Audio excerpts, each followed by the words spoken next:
Welcome, ladies and gentlemen, to another episode of Picks to Watch.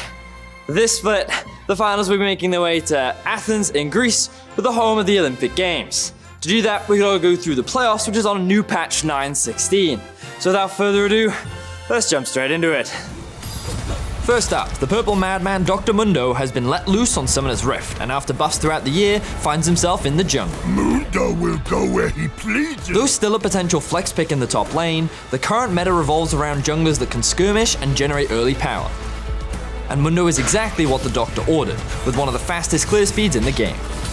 Thanks to prescribed damage buffs to his Infected Cleaver and Masochism from patch 9.7, and early tenacity from putting points into his Burning Agony, it will take a lot more than an apple to keep the Doctor away in the early game.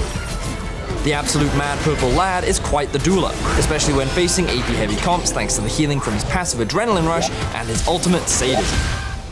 Mundo is insanely tanky with surprisingly few items, with Cinderhulk in the Spirit Visage being his usual build path, before moving on to Warmorgs and perhaps a Gargoyle Stoneplate. While the purple tank packs a punch, his skill shot reliance and lack of mobility means his opponents can keep Mundo out of arms or cleaver's reach. Plus, applying grievous wounds can really cut him down to size. Next we have a Void Boy sneaking in through the back door. It's Kassadin. I'm on my way. The mobile assassin may have hopped back into pro play contention thanks to recent buffs. The 30 additional damage on Kassadin's Netherblade helps his early trading and makes him even stronger in already favourable matchups such as the current mid lane King Corki. And with a slightly stronger lane phase, any attempts at catching the Riftwalker's side lane pressure and roams will be null and void.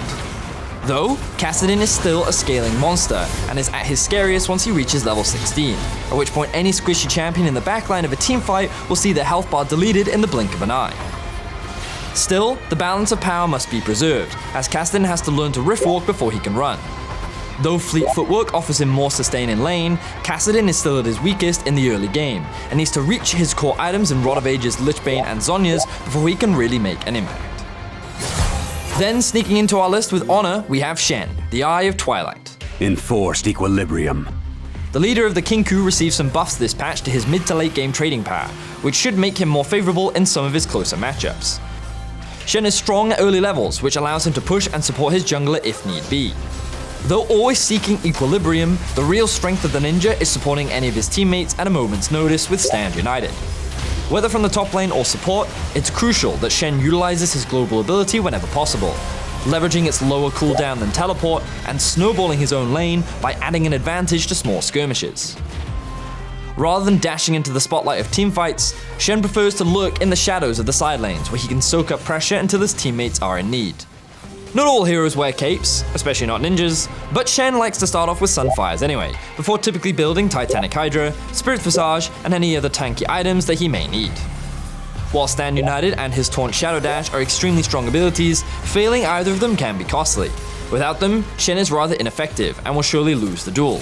Perhaps that's why he's usually hiding in the shadows.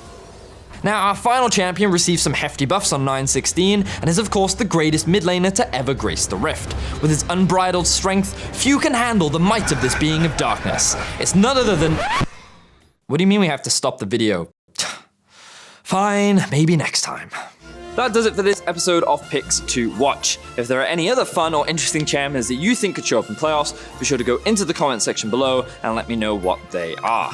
Playoffs will begin on the 23rd of August at 5:30 PM CEST, and you won't want to miss it. That does it from me. Thank you very much for watching, and I'll see you in the next one.